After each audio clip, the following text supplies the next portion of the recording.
Okay. Okay, hi everyone, we are starting now. So have you all downloaded the files? Download from I have a Google Drive link. Okay.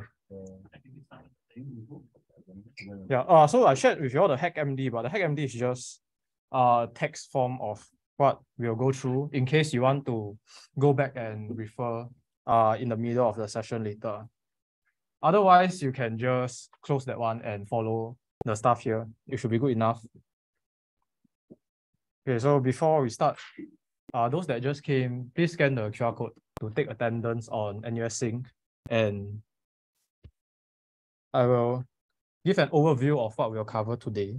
So as mentioned in the workshop description, we will have spend some time reading code from Ghidra.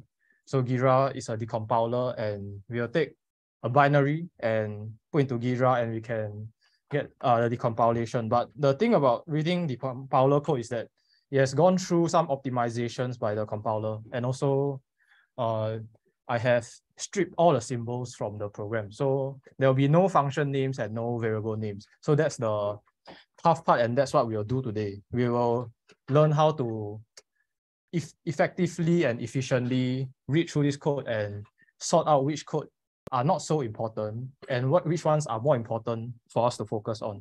So although the title is called Tricks to Reverse Fast, the fast part is mainly on getting a big picture overview of the program. So for example, when we open a program in Ghidra, we may see a lot of code, but sometimes not all of them are important. Maybe just half of them, or maybe just 30% of them are the stuff that we need to focus our efforts on reversing. So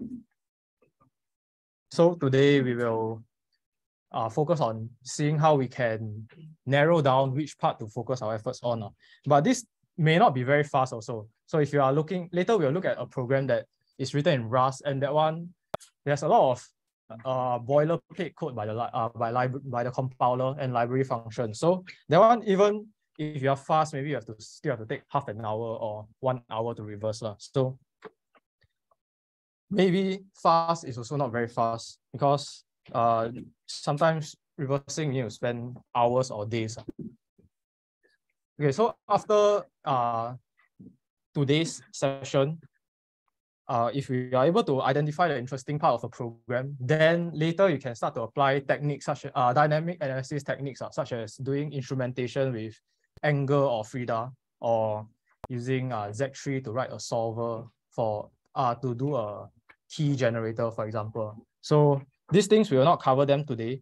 We will cover them in some other day in the future.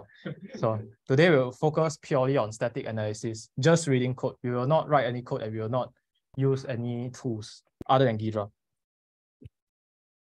Okay.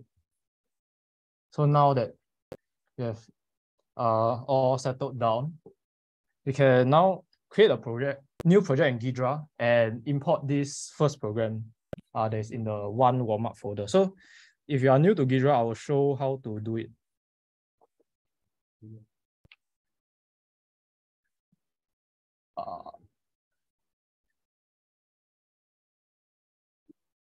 Okay. So just new project. Oh, good point. Yeah. Okay. Yeah. Then next. Okay. So just choose a folder, and you need to give a name. Normally, I just put CTF as the name, but because I've used it just now for my own testing, so create a new project called demo. Then just like this, and then now we can import a file. Wow, very hard to see.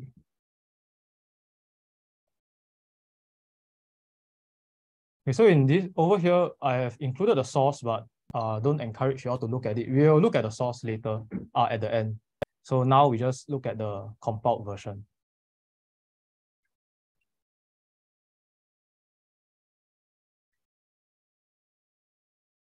Where is it? Okay. Okay, then you double click to open. Yeah, then the dragon will come up. Oh, it's on my other window.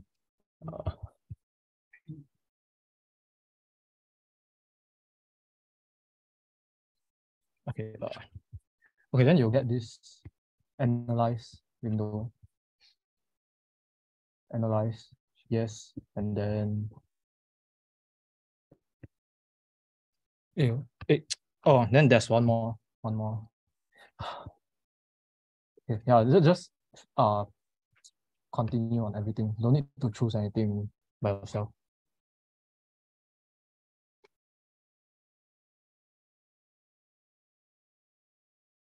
Okay, so anyone has any problems importing the program?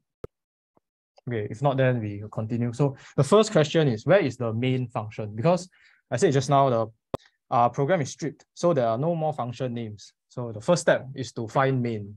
So give you all some time, you all try to see if you all know where possibly main is located.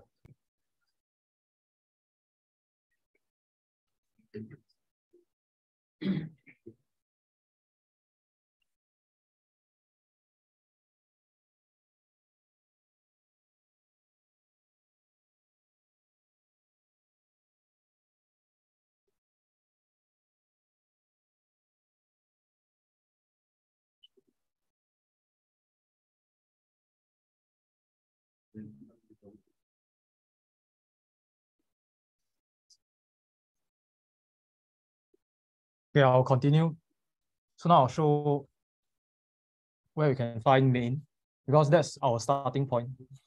Okay, so every program, this in Ghidra over here at the top, if you scroll all the way up on this listing view, then you will see this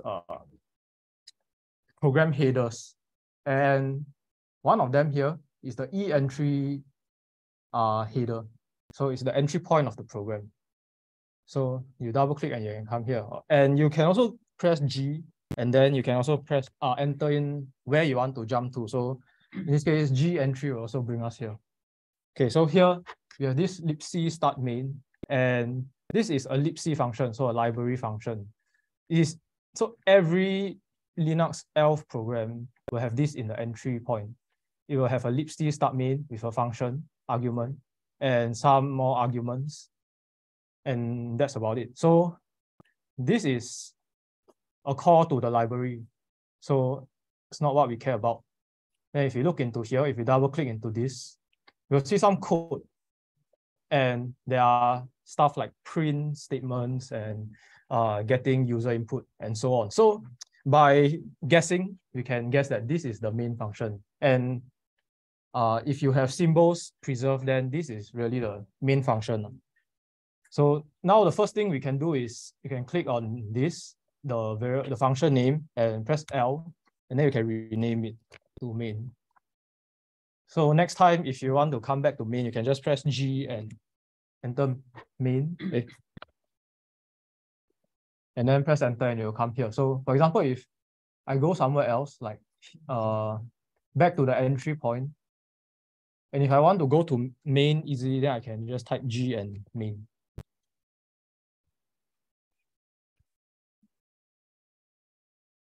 Okay, now that we have found the main function, give you all some time to look inside here and see if you all can tell what this program does. So we can probably split into a few parts and then see what try to figure out what each part does. But you don't need to worry about fully reverse engineering the whole thing. You just need to have a rough idea. You just want to have a rough idea what each part does. Like give a summary or overview or a prediction of what each small part of the program does. Oh, yeah.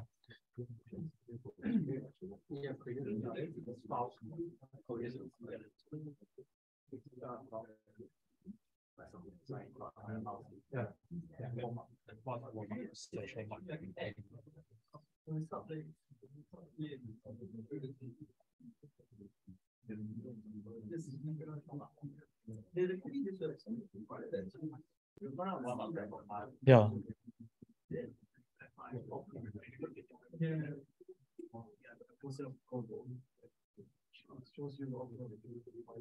No,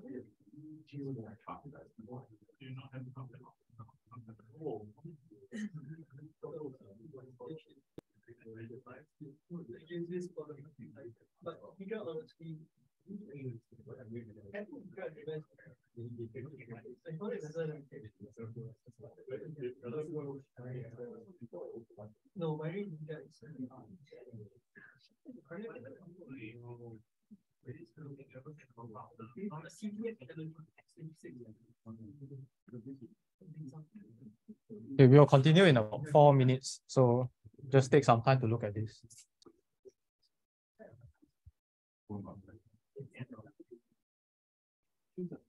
I just realized.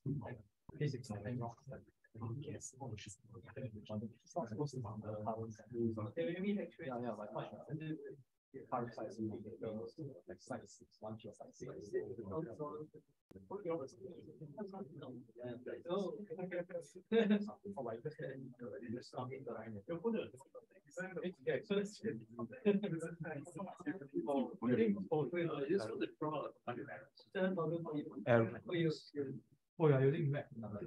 Oh, okay. Then cool. And the security, yeah, but I love this. It's faster. It's not. Oh, what errors? Oh, that's fine. For this, next time, but even now, okay, wait, so we need to find this right here. One guy is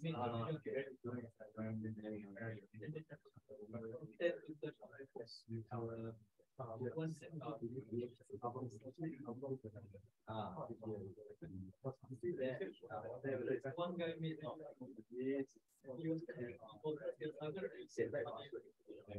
they became 5 minutes protection.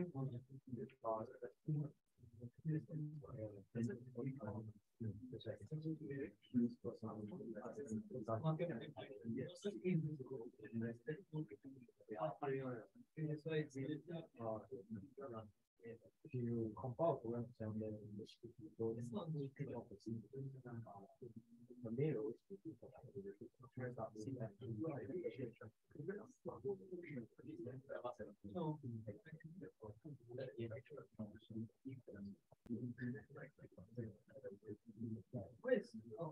how do they even get is this even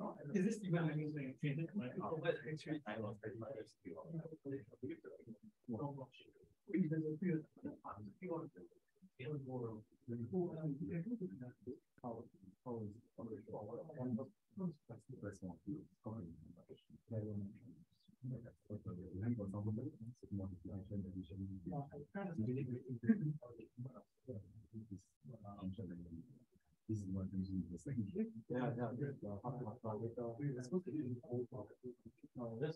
Just see as much as anything as you said. I think that's true.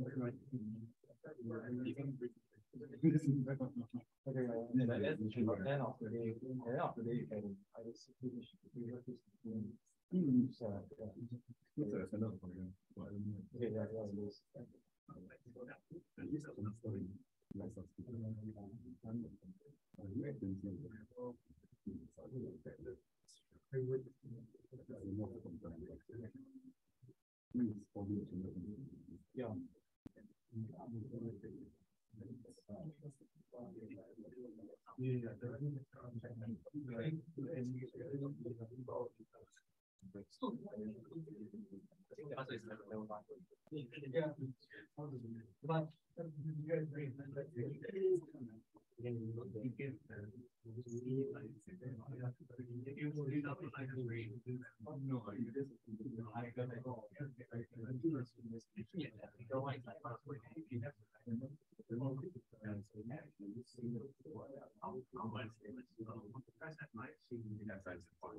Since when?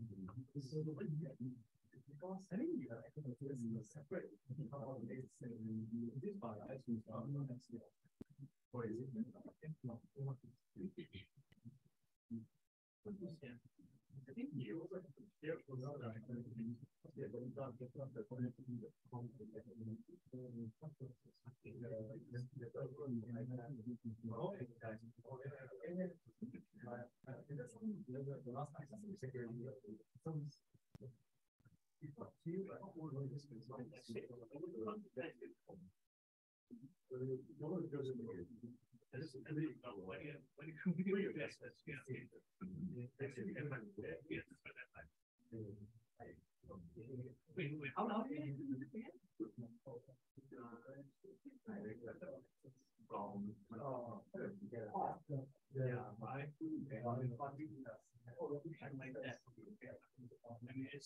It's not any newer than the virus.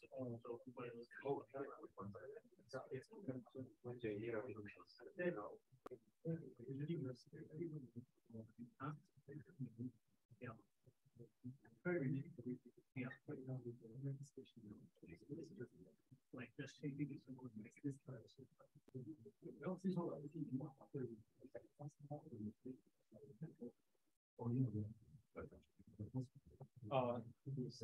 some inputs it's a format string.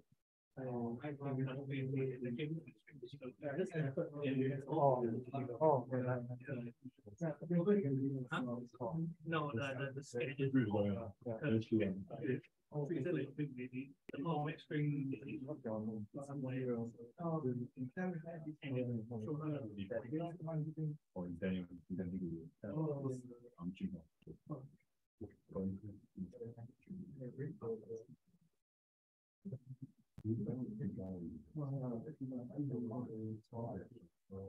Okay, does anyone want more time? If not, I'll continue. Okay, I'll continue. Okay, so now I'll show how we can slowly break down this program into its parts. So the first thing to do is to rename all the functions, all the variables. The ones that are very obvious, we can rename them very quickly. So for example, if we just scroll down, we see this, there's a loop here. Then as we are already familiar when we write programs, when we write for loop is usually in the form for I equals 0, I less than something, I plus plus. So this looks about the same. So we can quickly rename this, press L and rename it to something like I. So my favorite is to rename it to I, but if you want to be a better programmer, you can rename it to with a proper name. But I like to give it I. Okay, later you'll see more of how I just give very bad names to all the variables. Okay, so the obvious one is the loop. Rename it here. So doesn't seem to have anything else. There's one more loop here. So I will just call it J. And later we can rename it to something that has more meaning. Oh, okay. You see the hack MD, right? So the highlighting thing. Yeah, I forgot. But in the hack MD, I have this link.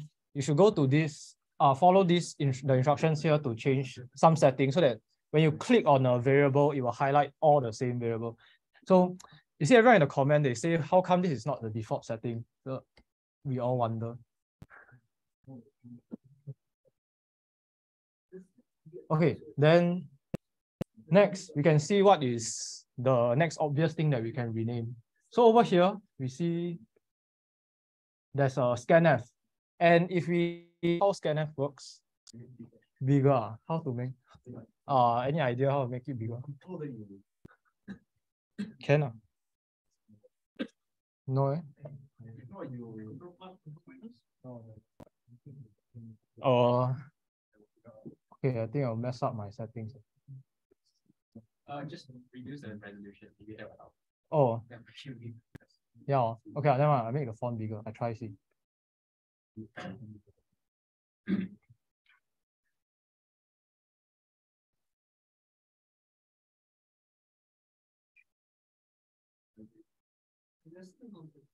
Can I? This is fine. Oh, I try 16. Oh, this is.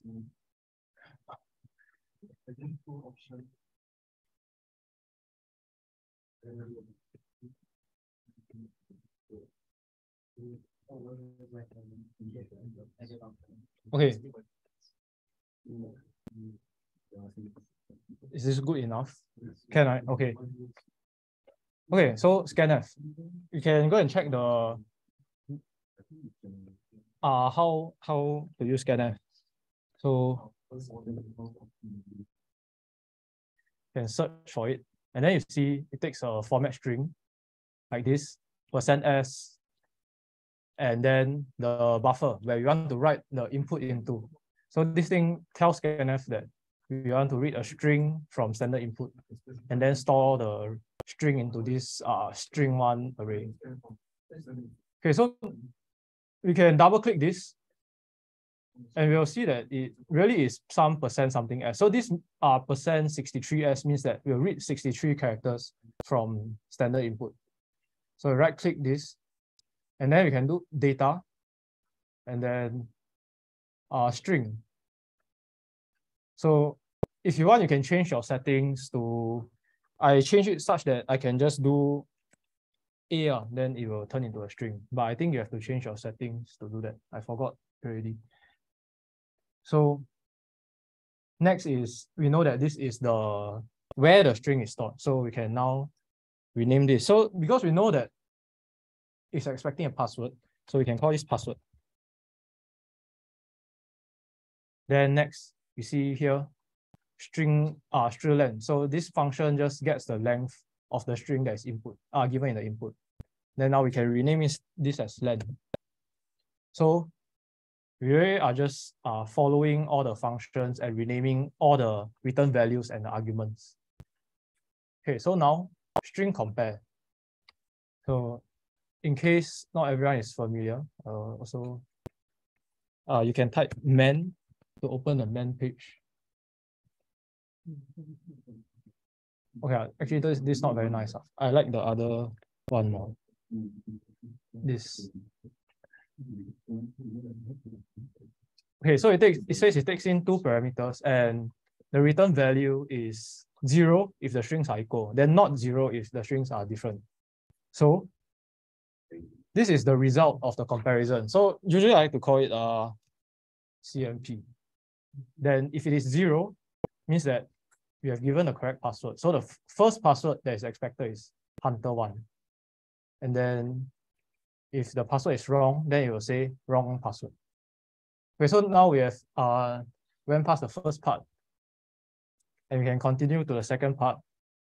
So over here we have enter second password, and then we have a memset. So again, here I show what does memset do. So memset takes in 3 parameters. One is the string or the memory or the array. And then C is what to give it, what to fill it with. And then N is the number of bytes. So if you have an array of 20 bytes and we memset that array with 20, say 5 or 0, if we give C equals 0 and N equals say 20, then we'll fill that array with 20 zeros. So it's just to usually used to clear the array. So I reset the password, clear it so that it's just zeros inside. And then this get char is not very important. It's just for the program to work properly after using scanf, and if I want to use fgets. So fgets is the next function. So we can look at the man page again, the documentation again. Okay. Okay, and this takes in 3 arguments also. So this one is also another function that reads user input.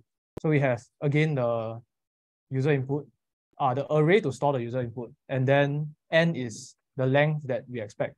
And then this thing here is where the input comes from, the input file. So for example, if you want to read from the terminal, we'll read from standard input, standard in. Or you can use fopen to open another file and then give it this file pointer. And in our case here, it is just standard in. So we are reading hex 40, which is 64 bytes from standard in and saving in the password. So now, has anyone figured out what this part does? What this loop does?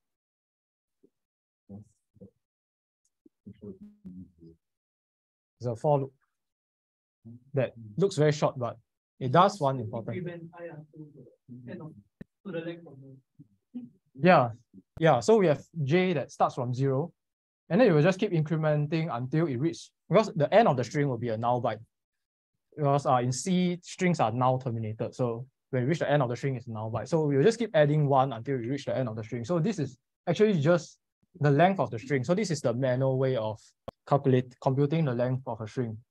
And since we know that, we can now rename it to say len2, because we already have len here.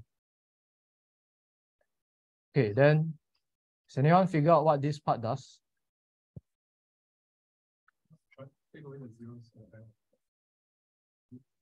Zero. Yeah, it's removing the new line. You see here, this it checks if the last character is len2 array, index len2 minus 1 means at the end of the array or at the end of the string. Then, okay, so this one over here, we can change the 10 to show in a different format. So we can now look at this side.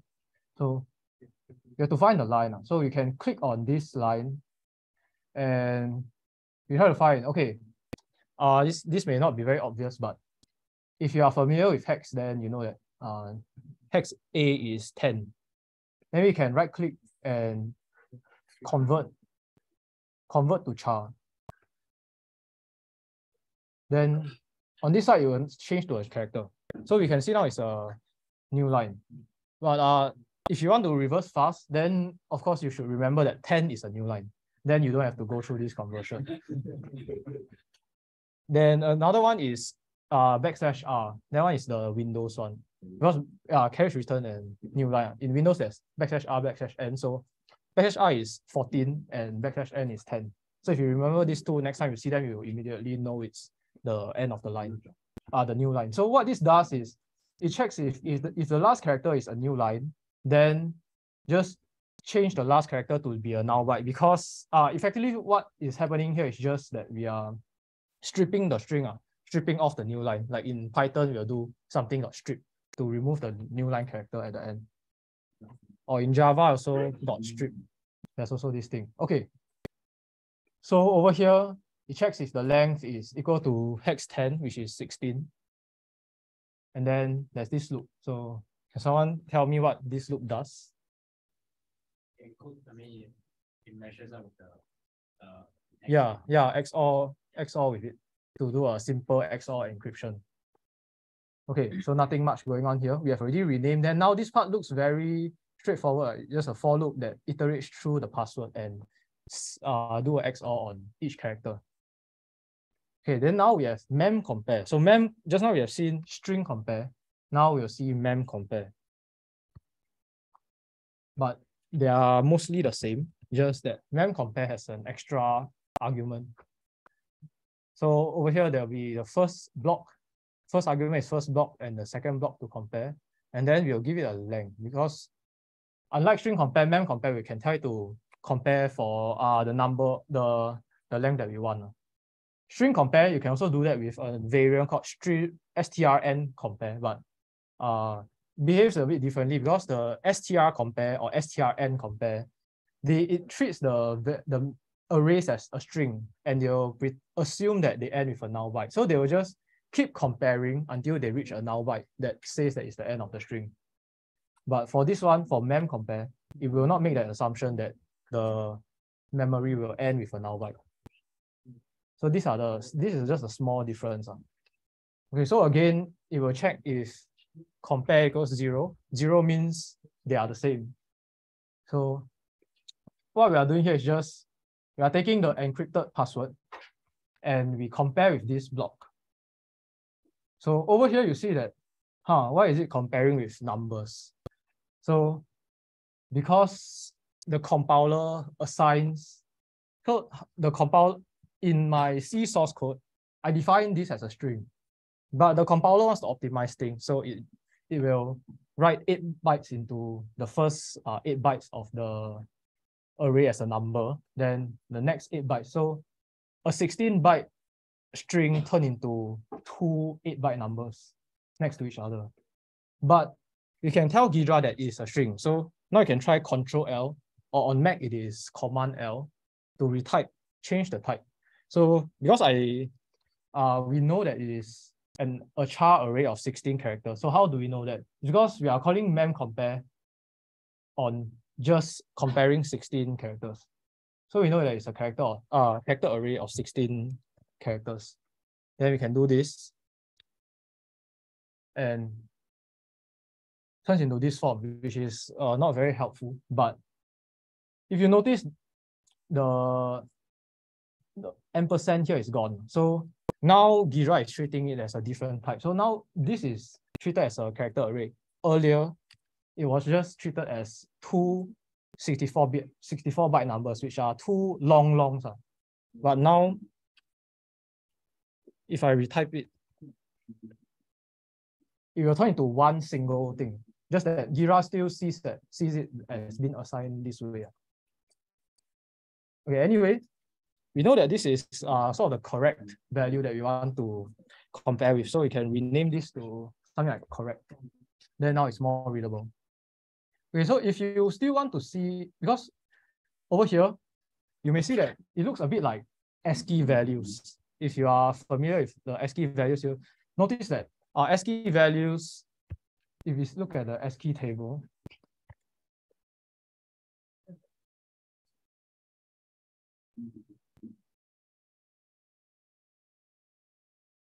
okay, you see the numbers, they start from hex 3 something. So all the numbers are 30, 31, 3, so on, until 39. So 30 to 39 is 0 to 9.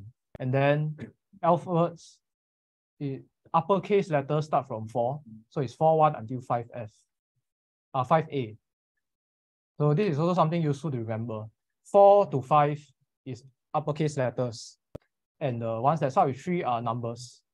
And if you start from 6 and end at until 7, it is lowercase letters. So it's very helpful to remember this.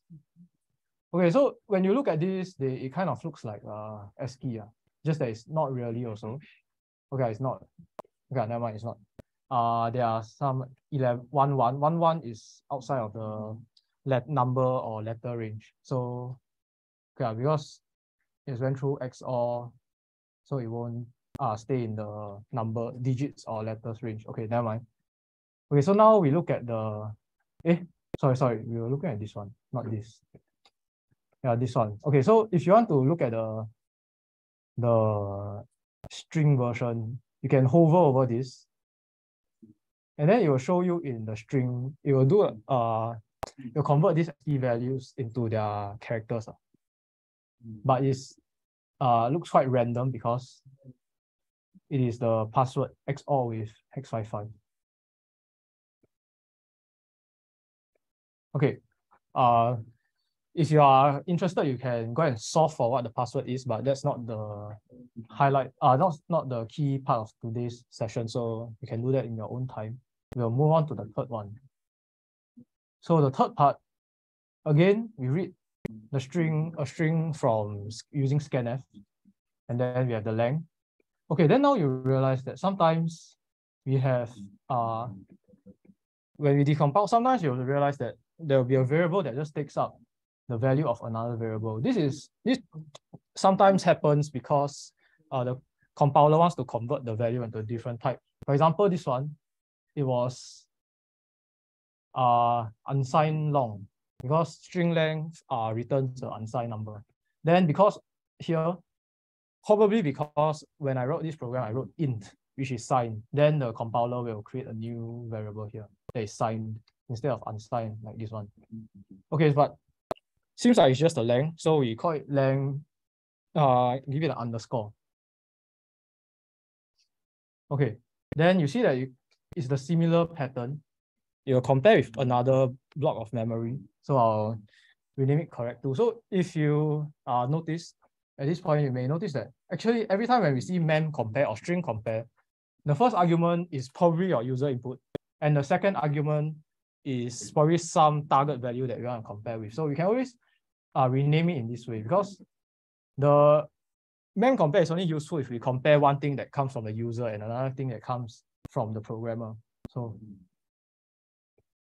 if we remember this, then next time when we see a memcmp function, we can rename it very fast.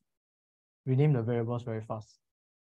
Okay, this one, I also want to retype it to a 16-character array. Okay, now we look at this function. So if you have looked at this, it looks quite complex, a lot of operations going on. And then here, got a lot more. So it seems like our input is being passed through this algorithm, and probably we'll get some output, and it will be compared with the array just now. Okay, so for now, we won't cover how to understand this code, but at the end of today's workshop, we will all know how to do it in 3 minutes.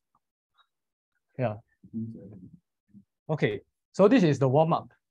I hope everyone is ready. Now we will escalate to a much harder program. Okay, so now let's look at the second program. It's called warm-up static. So now import this into Ghidra. Yeah, so it's statically linked. So what this means is earlier, our program is dynamically linked. So when we want to call puts, it will call from the standard library in your computer. So those that came for the session last week, I'll briefly describe what dynamically linking does. So when you call puts, you see the code for puts is not in the program. It will call puts from your standard library, which is libc. It will go through some stuff here, and then it will go to the C library in your OS. Not really your OS, but the pre-installed C library. But for statically linked programs, let me import it now also.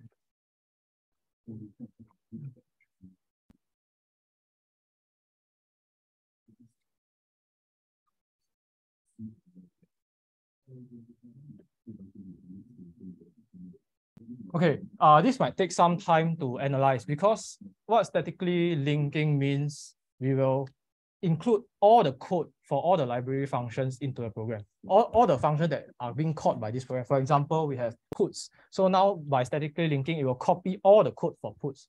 And later we'll see there'll be a few thousand lines just for scanf in here. Yeah, so there's a lot of code to analyze and a lot of code for us to read also. And later, when we go in, you realize that even the symbols for your library functions are gone, because earlier, when it's dynamically linked, although we strip away the symbols, we cannot strip away these library functions, because the program will only determine at runtime where to find the code in the standard library.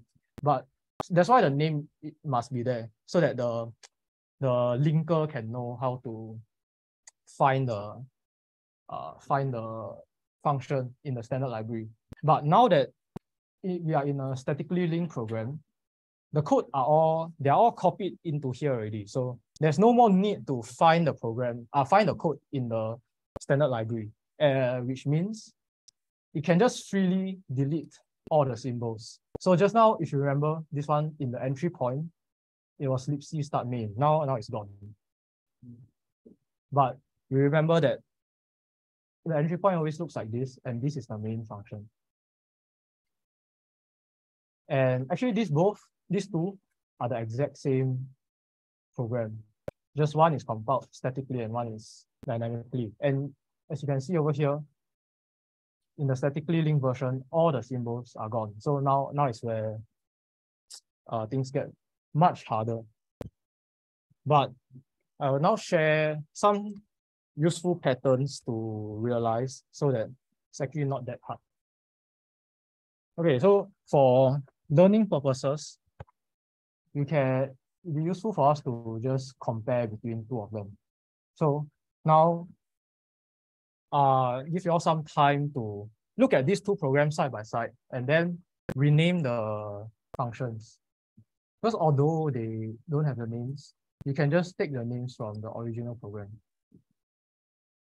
Okay, but the more important part of this exercise is to note down the useful properties of each function that help you identify them, because in the end, you still have to kind of know which does this correspond to on this side.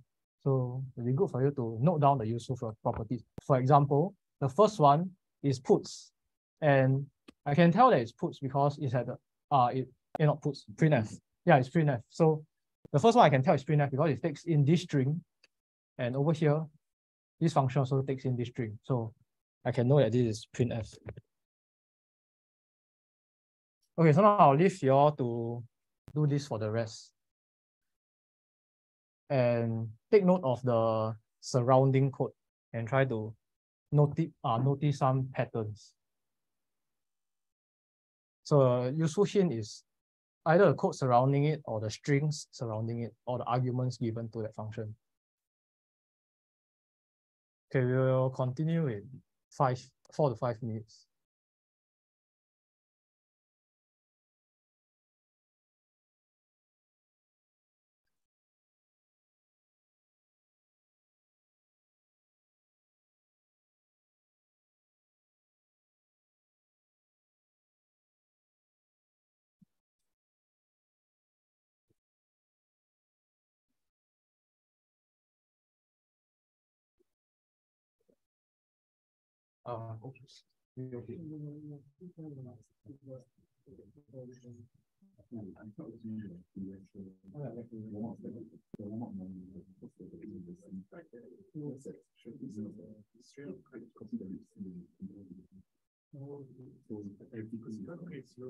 Oh, what is this? Why am I?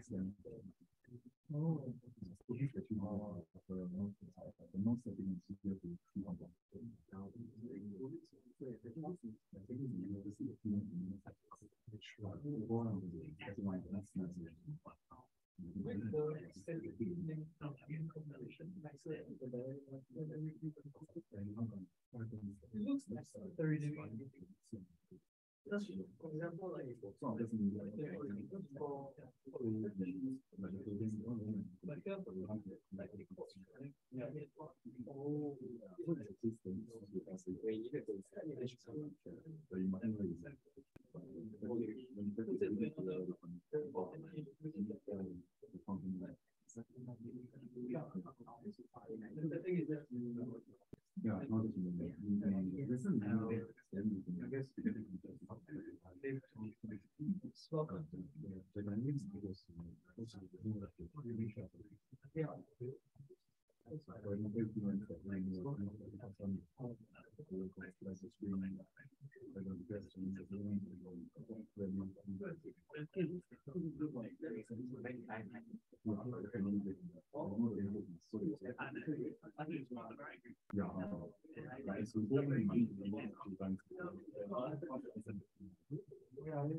So this string is with the format for the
Okay, I'll continue. So now let's look at the program. Okay, if you are still not very, it's not very clear to you what statically linking means, you can just go into the printf. Then you see, wow, now there's code. Because this is the implementation of printf that is now in the binary itself. And then we can look at this function. If you have seen, then you'll see how big it is. Okay, it'll take some time. Yeah, about 2,000 lines for printf. And there's one interesting part of this. There's this very massive switch case block. And what I noticed is that all the scanf or printf functions have this. So I don't know, I never actually went to read the libc source code, but I just guess that this maybe is some format string passing. Like the %s, this is to pass that. I'm just guessing. If you are interested, you can read the libc source code to find out. Okay, so in other words, when we see this function that has so many lines and a very big switch case in between, it is quite likely that this is some form of printing function, either print or scan. So printf or puts or scanf or print line, depending on the language. Okay, but there are a few more ways for us to guess that this actually is an IO function. So if you look into here, Okay, then we scroll. Then the first thing we see, one thing we see here is lock. So usually a programmer won't write lock because lock is for, if you have taken OS class, then you know locking is for protecting some resources. And input, output, the standard input, standard output, or any IO stream is a resource to protect. Okay, this is the first sign. Then there's one more. If you try to find.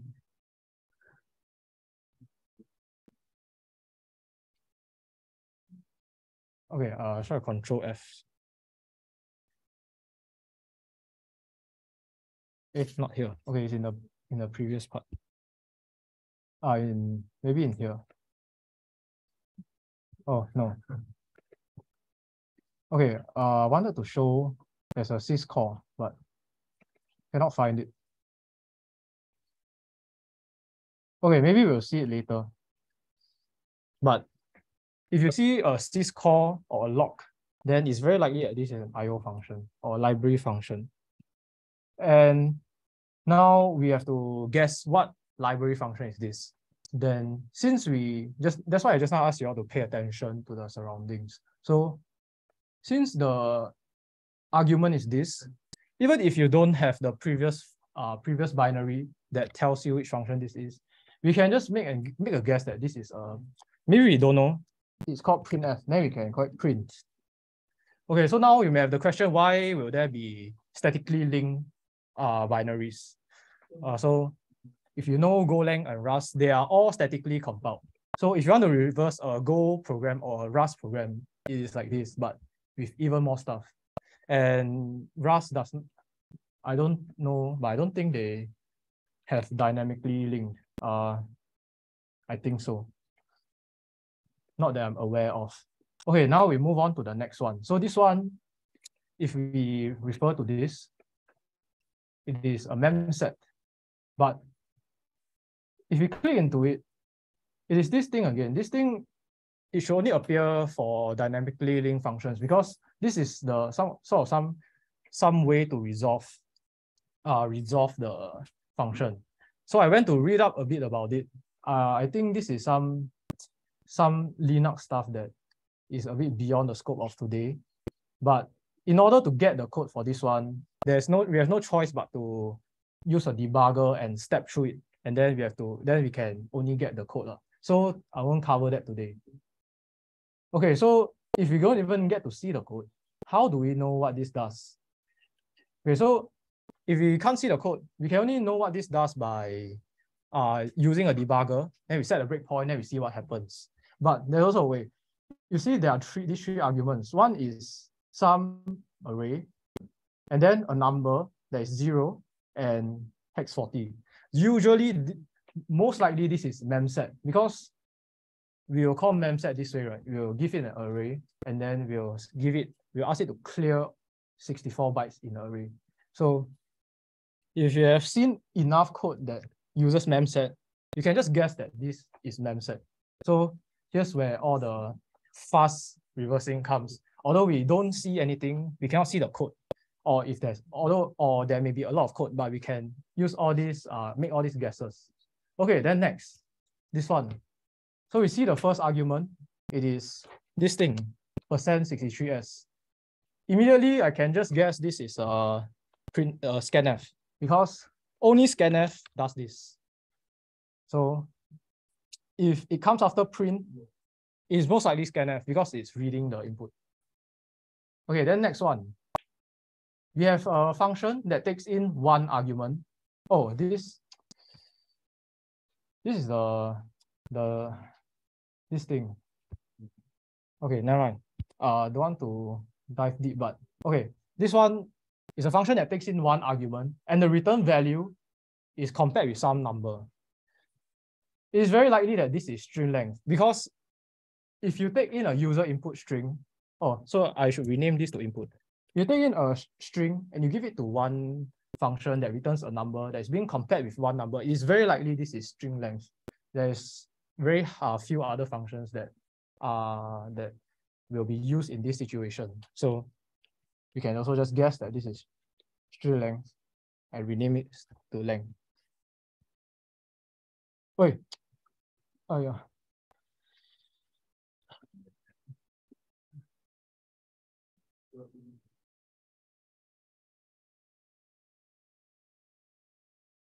Okay, and so on. Then now, here again, we see a function that takes our input and there's a hard-coded string.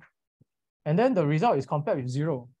As said just now, all the comparison functions, they will return 0 if the two arguments are the same. And also, again, when you see this kind of code, it's most likely this is some comparison because the return value is being compared with 0, and there's one value that comes from the user and one value that is hard-coded or comes from somewhere else. Okay, I won't continue this process. We'll do it for just a bit more. Then we'll move on to the next one. Okay, let's see. Okay, all of this, if you have ran the program, you'll realize that this is being printed out. So this is probably puts, or if you want, you can also call it print line.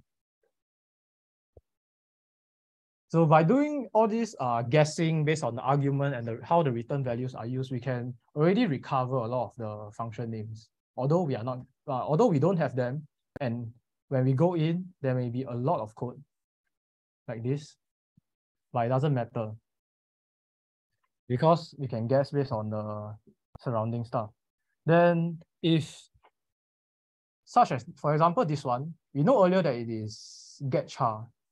But because over here, there's no arguments and no return value being used, then actually, if you think about it, it's probably not really relevant to us. None of our user controlled values go in and nothing comes out of it that's being used. So we can, normally I will do is I'll just say useless. This is not useful. No need to care about it. And okay, we'll look at one last one. So this one we'll see the user input, a length, and a hard-coded block. Hey, is it here, an array here. So this might be memcmp or something, but I might be wrong also. Oh, wait, I remember now. This is fgets. Yeah, because it comes after this, enter second password. And input is the first argument. So you can sort of guess that this is fgets if you are familiar with the fgets function signature. So that's why this is quite useful to be familiar with all these library functions, so that when you cannot see them, you can sort of deduce that these are what by library functions because you have seen how they are used before. Okay, so that's most of it. And over here, this one is memcmp because it fits the function signature of memcmp. Okay, then I won't go on further. Now you can look. Okay, now we have this program that is the static one, but with optimizations. You can take a look at it for 2-3 minutes, but skipping ahead to the conclusion is that this is very hard to reverse, and we no longer can just do this kind of guessing way. You have to really use a debugger and dive deep into the code. So just attaching it for everyone to take a look. So we'll continue in about 2 to 3 minutes.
Oh,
yeah, okay, now I'll continue.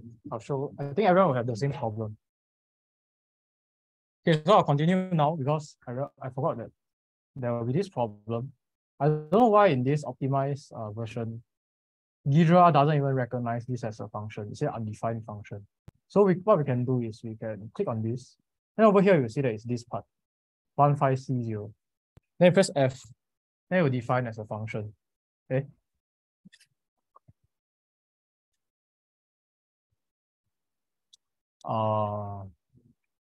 Yeah, right click and create function. I don't know why you can either press F or right click and create function.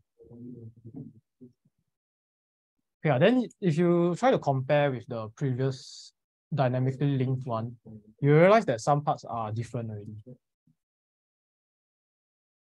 Yeah, but that's not very important for the point is that if it's optimized like this, then there are some things that we can no longer just guess. Then we have to really go in and read the code.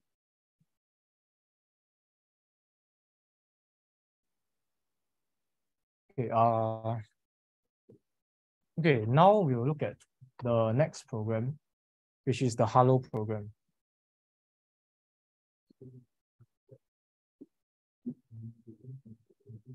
Okay, so import this hello s, not hello. Hello s is the stripped version. So we look at the stripped version. The non-stripped one is just for reference if you want to look at it at your own time. But now we'll look at the stripped one. So hello s.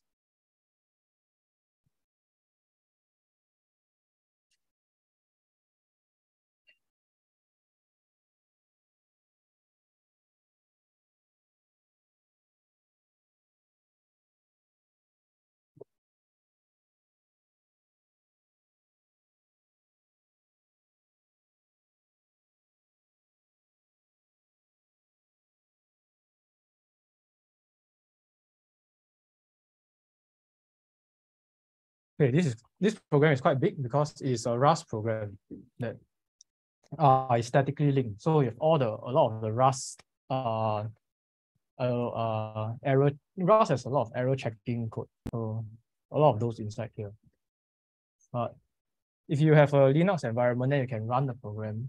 But if not, then here's a screenshot. So you just print hello, and then you'll print this. Then we can enter a string, and then it will output an uppercase version of our string. So that's all. That's all this program does. Okay, so now I'll do a walkthrough of how to reverse this thing. Okay, I feel like sitting down. Very hard to see. Okay, so as usual, we'll go into the entry function. Press G, entry, if you cannot find it. And then you'll come here. So this one is the main function. Okay, I'll import the non-stripped one also.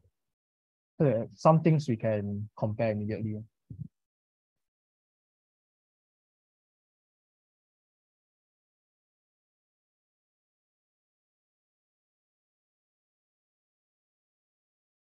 Okay, but for now, we see that there are two things. So let's look at this first. Here it calls another function. And then there's a very big function. And then there's all these library, thread, all this. And when we see these things, it probably isn't code written by the programmer. Because all these things doesn't look like something that a programmer would write. So it's more likely to be a library function. And also all these stick action signal handlers, pthread stuff, unless this is a very complex program, unlikely to be by the programmer. Then now we can look at the other function. So I go back.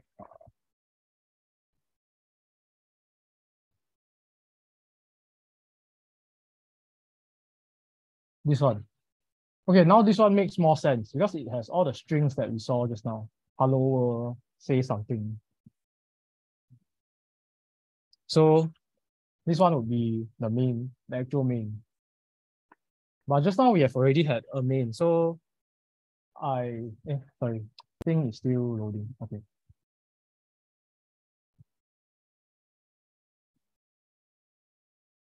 Okay, now I can rename it. But because we have a main just now already, I will call this the real main sometimes. Because there's already a name being used. Okay, so based on the strategy just now, we can identify the easy stuff first. So first, we can find the print functions. Which ones are the print functions? So this one might be the print function. This one might be the print function. And this one also. Yeah, a few. Okay, this one here is not any string that we are familiar with. So how do we know what these two does? We can look into this function. So there's a lot of things here, but here we see it also has some error that says invalid args. And he has a lot of assignments. So if we go into here, okay, you see there is some unwrapped thing. Then if you are familiar with Rust, then go to a Rust tutorial. Because I am also bad at Rust. Rust tutorial.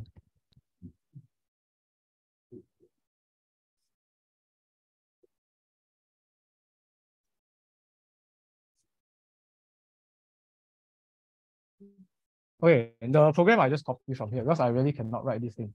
And ChatGPT, I use somewhere. Yeah, I copy from somewhere. I really cannot write. Really cannot write this kind of cryptic language.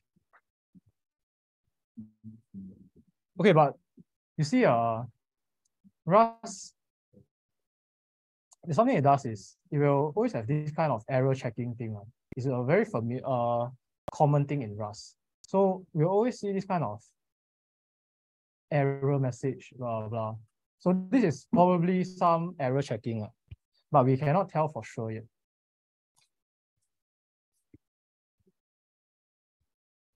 So now we look at this one and see what this might be. Then we go into here. Then this error thing again. So this is not very useful. So if you want, we can rename something like error or something. Or not so generic, you can rename it to print error. And now we are just trying to guess. Then you look at other functions. So this was the syscall and the lock thing that I wanted to look for. So lock. Just now we saw lock in the print function. So this may be the print function because that's the lock thing. Then we look at this again. Syscall CA. What is syscall CA? So syscall is when a program does a syscall, it's a system call. So it calls into the operating system and it will hand over to the operating system to run some code. But a simplified version to see is, for example, when we do printing functions like printf or puts, it will call the write syscall, which will tell the operating system to write to a file. So the user space, okay, this is a bit complicated, but the user space, yeah, it's no, it doesn't have the capabilities to write to files. It will tell the operating system to write to a file when it wants to write a file. So every time we call a function like print line or open file, they'll call a certain syscall to tell the operating system to do it. So, but never mind, it's not even that important. To make things simple, it's just that when we see this kind of thing, syscall, some syscall number, you can go and check what this syscall does. So, this is a place that I like to look for the syscall table. So W3 Charles syscall. This is where I always look for the syscall table. Okay, then here are the different architecture. And we are on 64-bit, so over here. And you can see there's the read syscall, write syscall, and so on. So these are the more commonly used one, like 0 is read, 1 is write, and so on. Then we have CA. CA was the one used by the program. So we see hex CA. And it's fill text. So what is fill text?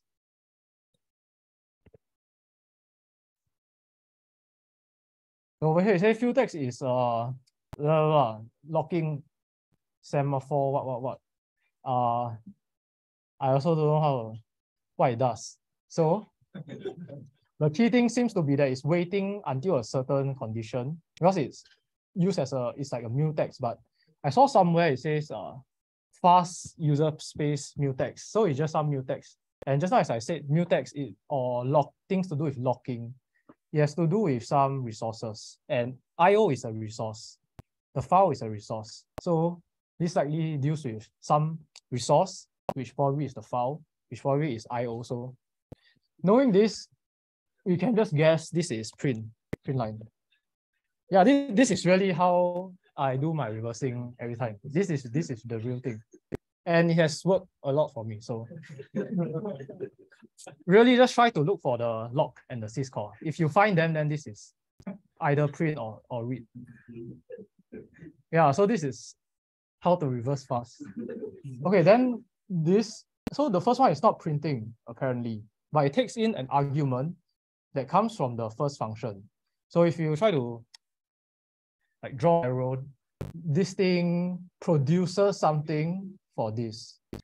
And if you have written enough programs, you may think maybe this is a constructor, a constructor that creates a string and then gives it to this. So I just call it a message. Then this one be some new string.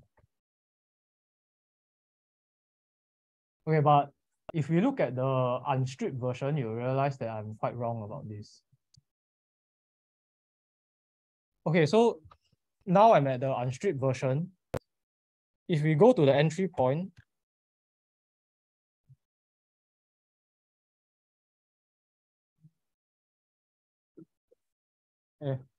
how come?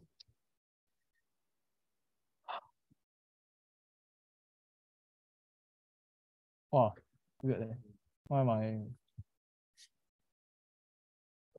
Oh, okay. This thing appeared in my other screen.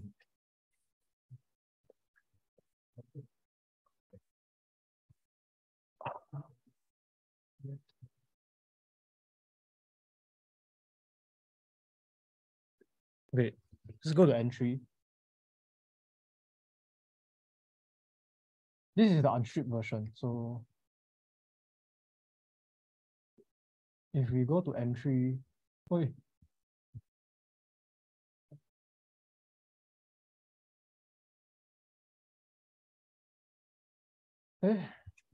It's not this one. What? So weird. Oh, sorry, not entry. Sometimes it's called start.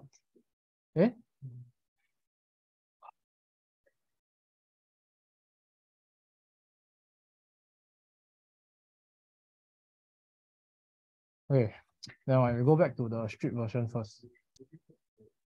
Never mind. It's here. So this is the unstripped version. You see libc start main, and then main is over here. Then you enter main. Then you'll see that, okay, give it some time, it will demangle these functions.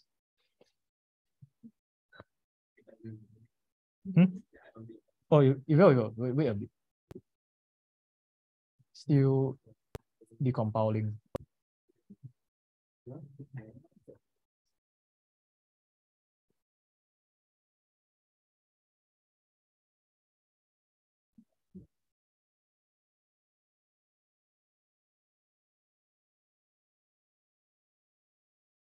Okay, never mind. Go here first.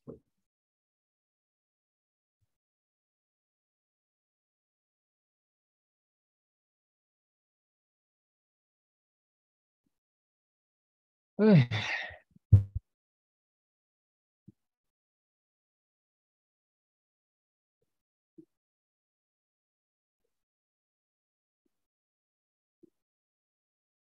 Okay, should be done soon. Should be done soon.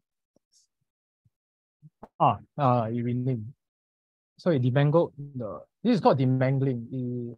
It will turn that Z something format into this. These are more readable format. So we see that just now that thing that I called real main is actually hello namespace main. Then we come in here, we realize that this is indeed print. And then the first one is new something. So I guess kind of correct. But actually I also looked at it just when I prepared, so cheated a bit. So now we have this that we rename as message. We can also rename this for it message 2, because it's also something that is printed out. And we know that it prints this say something, and then we know that it will, according to this screenshot, it will read input from the user. So now it will be useful to see how reading input works in Rust. So this is one way to read input in Rust. You have to get this standard in object, and then call readline, and then I guess you have to deal with this, do some error checking. And this, if you are familiar with Java, I think most people in our school are familiar with Java. So you'll probably have seen some scanner, new scanner before, and then scanner.readline. So it's something similar. So there are 3 parts. First, getting the standard in, then second, read, and then third, some error checking. Now we go back to here. Let's see what this is. So this thing doesn't seem to do much. So a lot of times when we look at this kind of statically linked programs, you'll see this kind of code that doesn't seem to do much. Again, can call it useless, but because the return value is not used anywhere. Oh, but it's given this argument and seems like it writes to this argument. So it is not that useless. Then you can call it constructor or something. Because it seems like a constructor, it initializes everything to 0.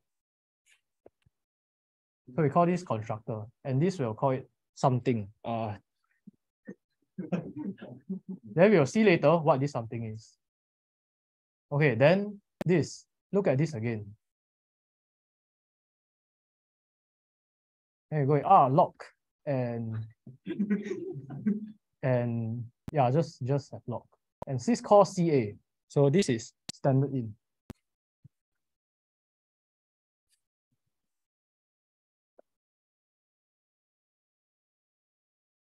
Okay, rename this also. Okay, so if we know that it is reading something from the user, and we have standard in here, and we have something here, one of them, this or this, should be where our user input goes. And we can guess that this is reading the read line, but again, we can go in. Don't even need, there's a syscall CA here. So this is probably read line. So at this stage, everything is still just guessing based on knowledge of how the program works, how a Rust program works. So all of this is still just guessing. Okay, then one of these should be where the user input goes to. So how do we know? So if we press this, we'll see that this just comes into here, and that's all. And this looks like some error code. So maybe this is just some result, because it doesn't seem to be used anywhere. Maybe it's just to say whether it errored out or not. And then this one, again, you can say it's a check error or something. Because if we go into this, and then this, you see that it prints, luckily just now I have renamed something to call it print error, and it seems to print this message, caught option unwrap on a none. So this probably does some error checking and then print this. So we are left with this. And this something seems to be used quite a lot. So now it's no longer just something. I call it input. And now there's also one more thing that we can, I forgot to mention just now, that we can rename very easily. So at the end of the function, if you see two same functions being called on separate objects, then it's most likely some kind of cleanup, because maybe it's freeing some memory or cleaning up some stuff, because there can't possibly be an important program logic at the end that is being called twice. If you think about it, if you write the program, you won't do that. So we can call this cleanup. And we can validate that also. If you go in, then you realize that there's a very deep core tree, and with not many things going on. You see over here, just one function calling another function and does nothing, and then calling another function. This kind of very deep core tree that doesn't really do much. Then this is also likely to be a library function, because no one will write this kind of code, right? If you write it yourself, you won't write function 1 call function 2 call function 3 like this. And then if you go in here again, all this code doesn't look very much like something that someone writes, because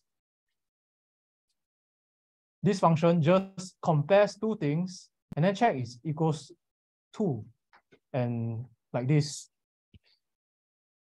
So this kind of code, it probably is some data structure kind of code that maybe checks some flags or some value, or maybe it's some form of state of the data structure, because it can't really be logic that deals with how the program works.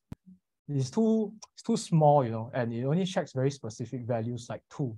How our user input won't really compare our user input with 2, right? So this is most likely a data structure function. So if we go back all the way, then we check this again. The second function also looks like this. So now you see some error checking. So we can be even more certain that this is some library code. And then we see free over here.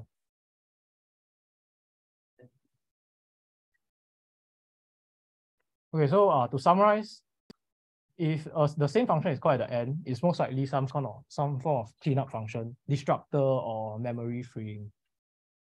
Okay, then we are left with these few things. So now let's look at this. Again, this has this again. We have just seen this just now. So again, this is some library thing. What I like to do is, because I don't want to keep clicking into this kind of function, but I also don't really know what it does. Call it bro. Then when I see it the next time, I know I don't want to look into it, because it doesn't really matter to me. Okay, now let's look at this. So we see over here that this is the thing that we saw just now, some form of constructor. And then this, again, this thing again. So this thing shows up so many times that it's probably all related to the same data structure. Yeah, bro too.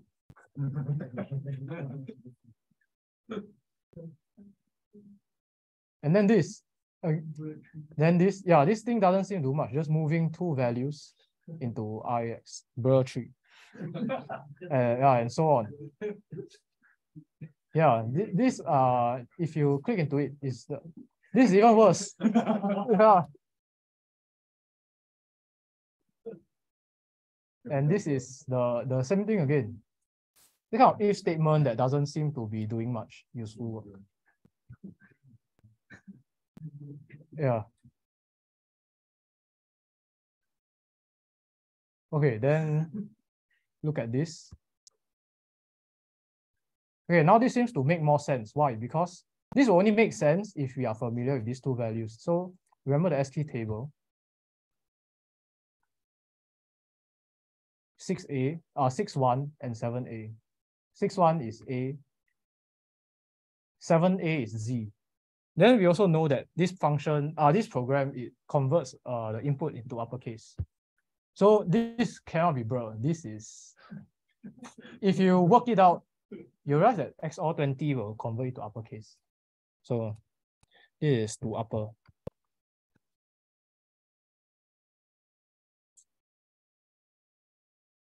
Okay, so now we can deduce something again, because this thing, it just operates on one character. You see, one character. But we know that the whole string, our whole user input is converted to uppercase. So this loop, it probably is a loop that goes through the whole string. So we can guess that this is straight to uppercase string. Because there's a loop, it most likely goes, iterates through the string. And let's see what is this again. Yeah, this kind of code again. This kind of code, yeah, the more you see it, the more you know that it's nothing to do with the program. So you start, if you reverse this kind of code many times, you'll come to realize that all these are just bruh. All these are probably some data structure code. Yeah, this again. Okay, so now let's take a step back. And yeah, take a step back, and we have almost finished reversing the whole thing. Because up to this point is what we care about. We have reversed what the whole program does. Print and then convert to uppercase.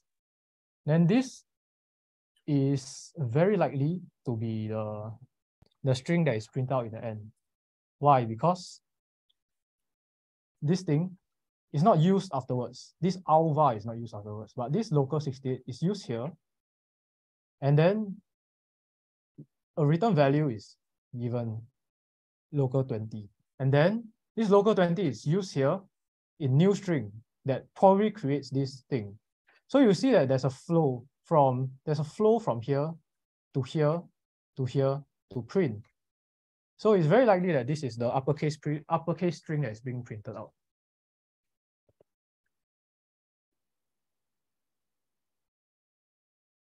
And if you look at this is again just not very meaningful code. So yeah, call it whatever you want. Yeah, then this one you can probably call it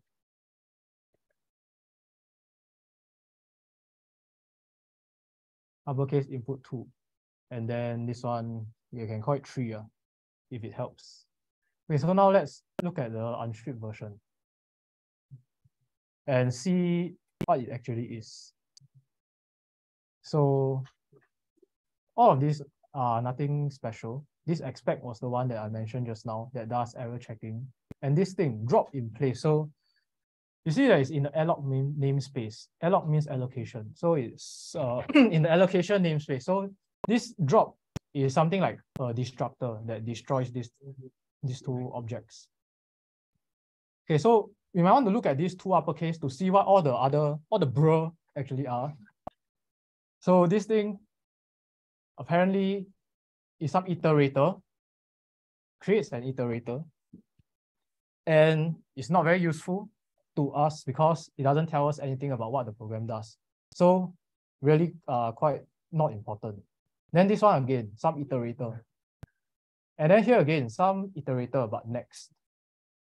And then this is push. So as I mentioned just now, they are all data structure functions. Only this one is the one that we can actually understand what it does. Okay, so to summarize, here are a few things that was covered here. First is we can easily rename some of the functions. For example, the ones at the end, they are destructors. Then cleanup functions. Then we can look for the IO functions with the lock and syscall. If there is lock and syscall, it's one of print or read or this thing. Then if you see some error message, it's very likely that it is some form of function that prints an error, because the programmer won't go and write a useful function that takes in an error message. So all of these are based on assumptions. And if we see this kind of function that does nothing much, it is a constructor, because it's just initializing the fields of the object. And one last thing is this, recap again, all these data structure functions. So if we see this kind of function that doesn't seem to be doing much here, or this one,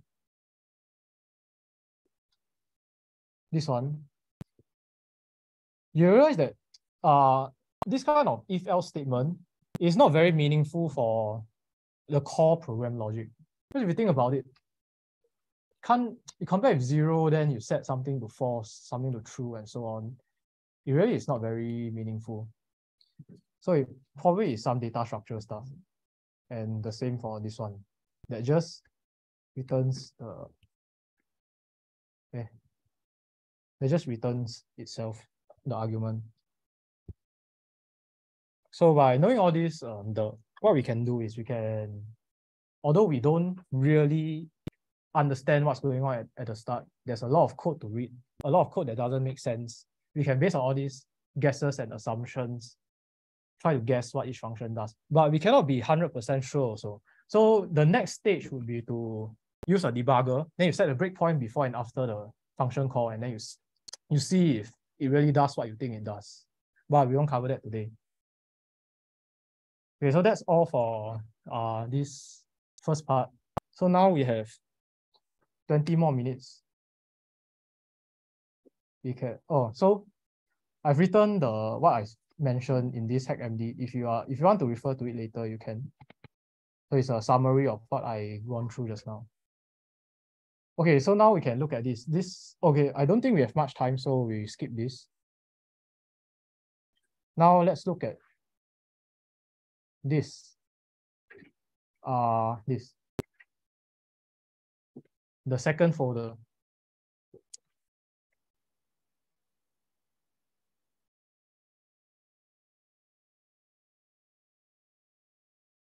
Okay, so in this program, based on what we have seen so far, I think you should be able to quickly identify which function is the one that you should focus the most time on. Because as you have seen just now, a program maybe surrounding it is things like constructors, iterators, input, output. These things are really not that important, because input, output is just writing or reading input. Then now the important part is to find out which part of the function should we focus our efforts on.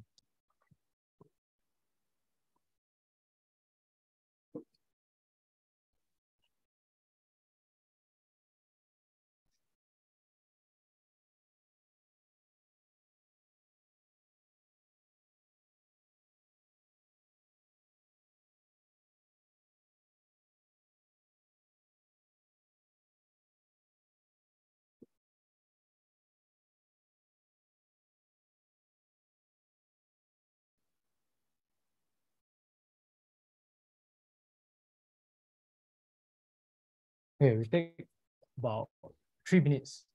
Just answer these questions. Just follow these steps, these instructions. Should be quite fast.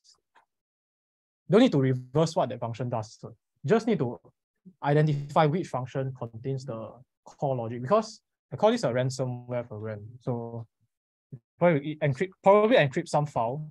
So the important part is the encryption function.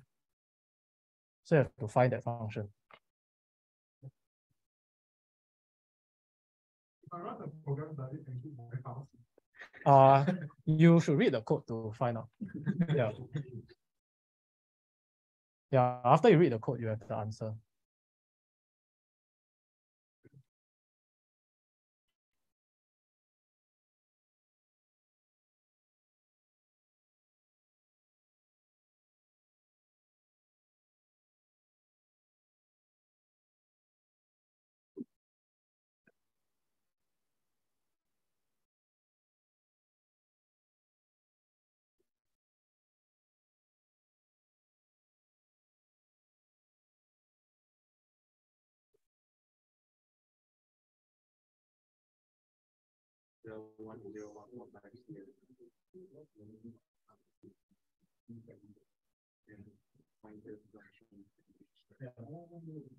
I don't see any blanket headers.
Okay, because we don't have much time left, I'll continue now. So let's look at main.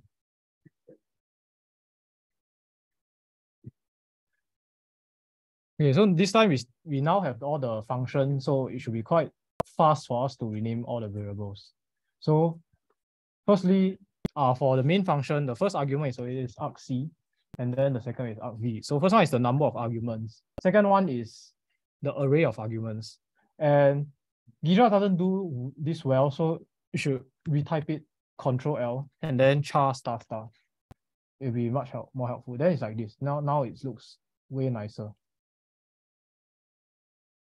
Okay, so at the end, you see there's a usage this. So we know that the first argument is input file. And then the second one is output file. And then this fopen, if you go and, I don't have time to show, but if you go and read the documentation, it returns a file handler or file pointer. Usually they call it FP.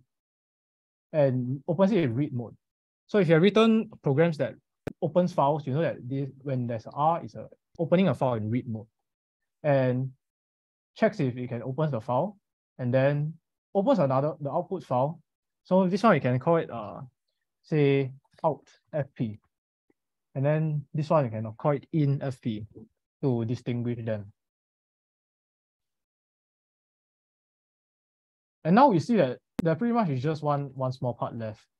This kind of thing we can just ignore because closing a file is not very important. Then here we can kind of see that it reads from the file. And then if you read the documentation, you can see that this is the contents of the file. So you can name these contents.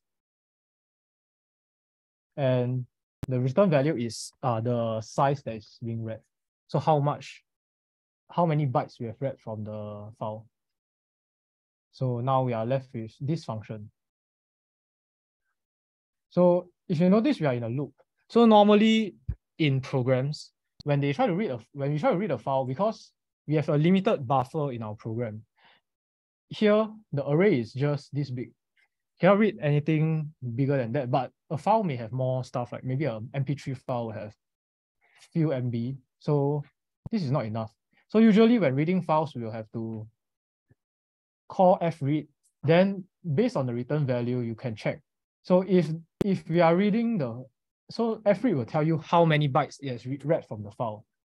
So if you have read the full size that we have asked it to, means that there may be more stuff at the end. But if it just read, say 20 bytes, that means that it's just left with 20 bytes to read. So it may read in blocks. So for example, this is 1024. The first round, it will read 1024 bytes, and then we will return 1024. So this is true. So we read again. Then maybe read again 1024 bytes. That's 1 KB. So read another 1 KB. Then this will return 1024. Then this will be true. Then it will come again. Then maybe after reading 2 KB, you are left with, say, 50 bytes. Then this will return 50. Then you will know that, oh, it's the end of the file. So we'll stop reading. So this is every time when we see fread, you normally see it in this kind of loop. So now we can look into this. So there are a lot of things going on. So this is the main part of the program already. The main thing that we should focus on, because if you want to decrypt the file that is being encrypted by this program, this is the encryption function, and we should reverse this function. So let's call this encrypt.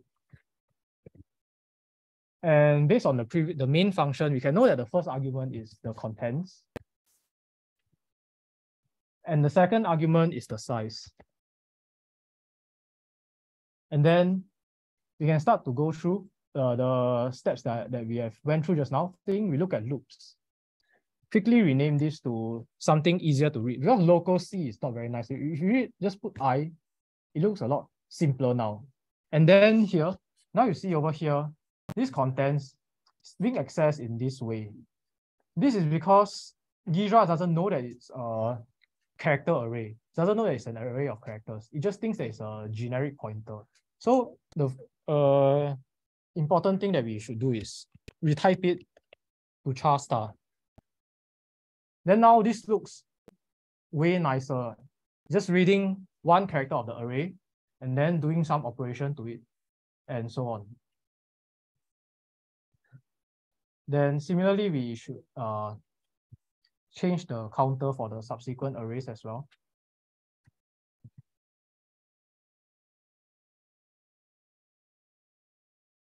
Yeah, normally I like to rename it to this kind of short name so that it doesn't appear long. Like when you write your own programs, when you iterate through an array, you also will write it like this because it's easier to read.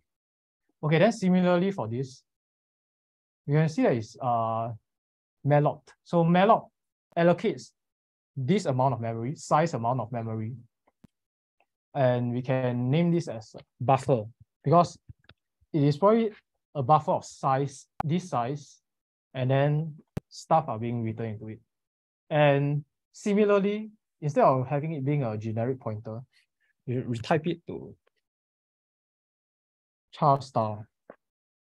See, now the code looks more like something that someone just wrote, and we have cleaned it up quite a lot. So I'll just quickly go through what is going on in these 4 parts, because understanding what this does is not the main thing for today. So the first one is, I also forgot what is this. I wrote this, but I forgot. But this is quite easy to reverse, right? You just do the opposite of what this does. Then you can reverse this step to find out what the original text is. Because in the end, if you want to decrypt a file, you should, instead of going top to bottom, you should go from bottom to top to reverse the entire process of encryption to get back the plain text. So I forgot what this does, but it's probably not very complicated. And then this one is XOR with a hard-coded array.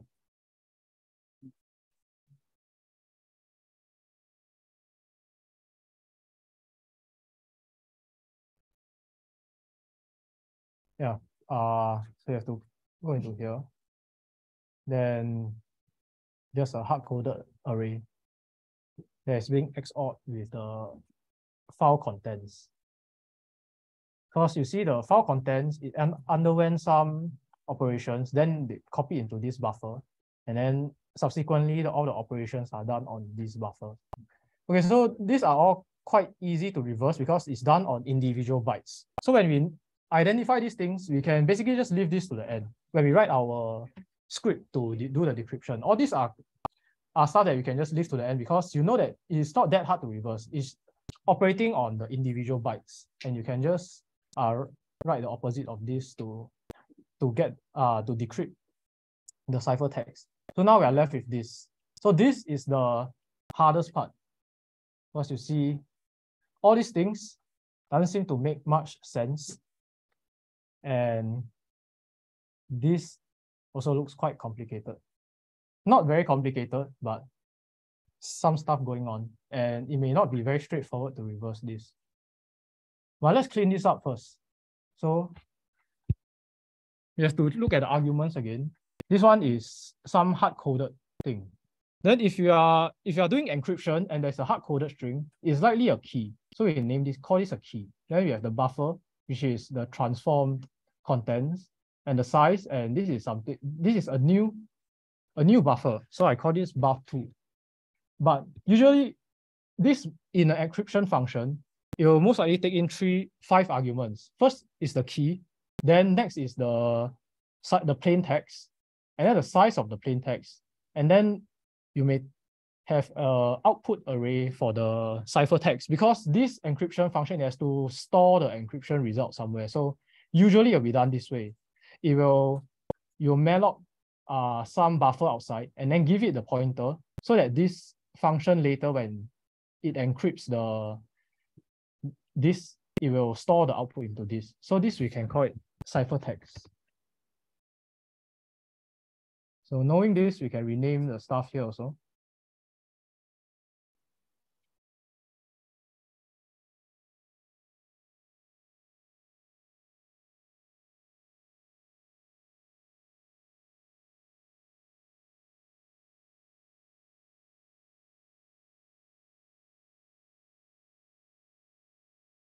Okay, then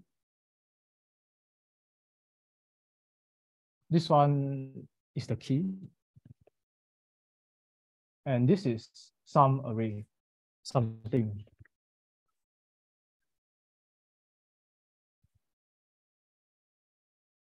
Okay, then we see this kind of thing again. So again, it's because instead of a pointer, somehow Ghidra detects it as a long. So we type it to char star. And now it's easier to read. Okay, so if you proceed with the cleanup here, you'll see something that looks like this.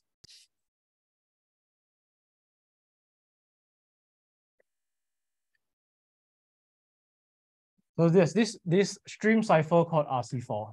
It's a very popular cipher that people implement in their own programs because it's very easy to implement. Because not like AES. AES has a lot more code, but RC4 is quite short. You just have this key scheduling algorithm, which is you give it a key and then it will generate some pseudo-random array of values.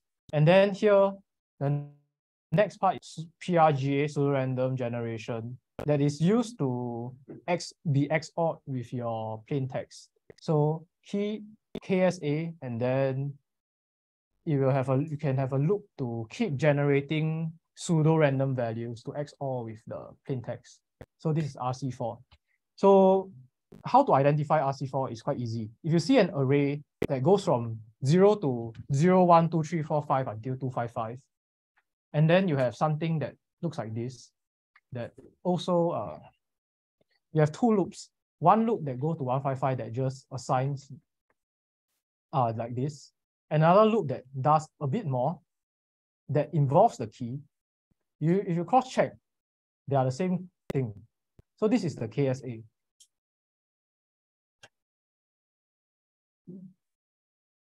And this is, if you cross-check, you see there's an XOR here. and there's a swapping, say you have to swap.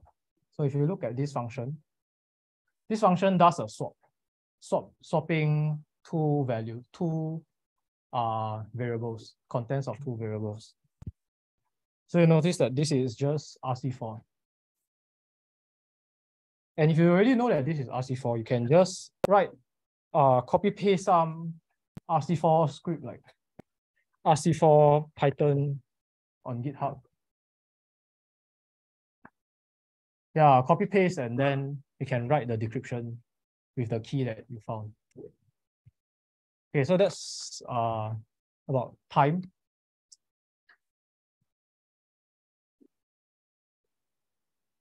So there's one last program that if you want, you can look at it in your own time. There are more crypto functions, but let me show you some few techniques. Since we are at the end, I'll just give the answer for each one.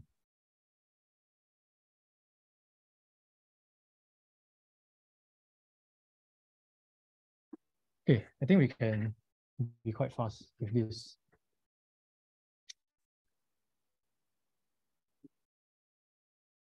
Okay, so in this program, I've just written about 10 functions that each does some form of cryptography function, maybe encoding or hashing or encryption.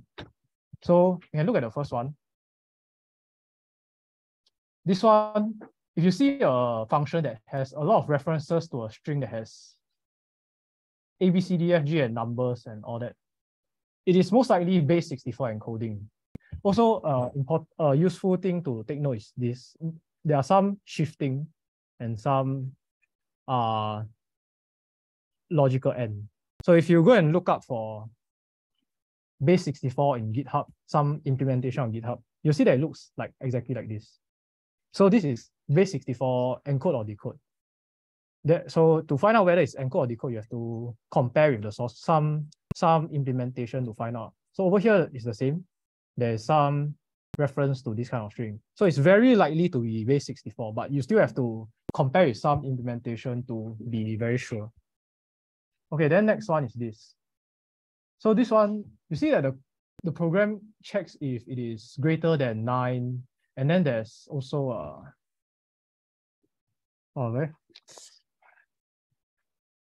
okay, so this one, you see that it checks, compares with 9, the character 9, and then it always has this ×2.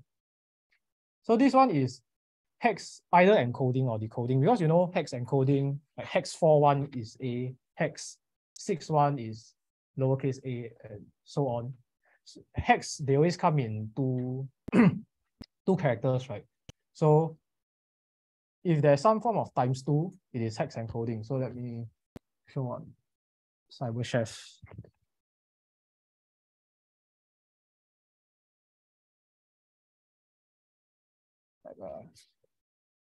If you hex encode this, it will become something like this.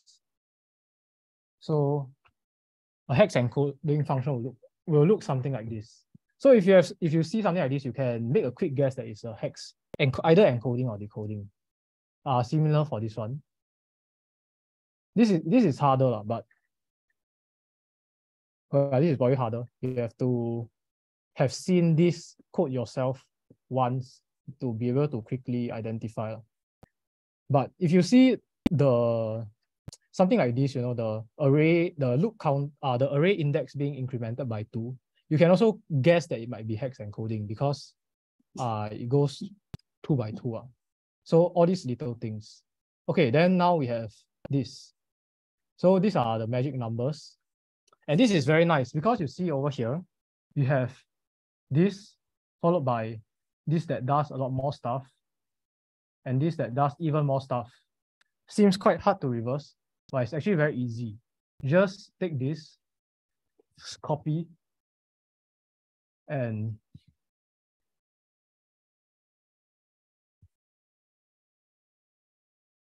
paste.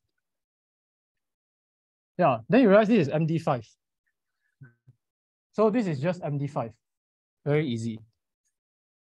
Of course, you have to go and compare to make sure it is. Then here I've got some more. So you realize that actually MD5, the constant at the start, are the same as SHA. So to differentiate between MD5 and SHA, you see if there's this. So you see, I go back again. This one is MD5. Go up 0, 1, 6, 7, then up, then it goes down again. Then for SHA, it has this thing. So if you have this one, is SHA. Yeah, so these ones are the easiest to reverse. Because you see the number, you paste into Google and you'll get it. Okay, one last one is this. This looks a bit more complicated, but let me rename it. So it's emitter.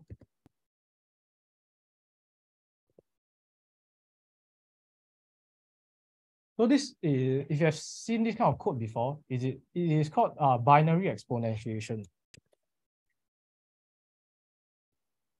So it is a log 2 way instead of ON, it's a O log n way to find the power of something. Or no, you search online, it's called binary exponentiation. Yeah. It is b to the power of e modulo n in a very fast way. So if you see this kind of code, it's binary exponentiation. And there's only one reason someone will write this kind of program is for RSA. If you look at malware, there's only one reason the malware author will write this is to do RSA. So that kind of concludes the session for today.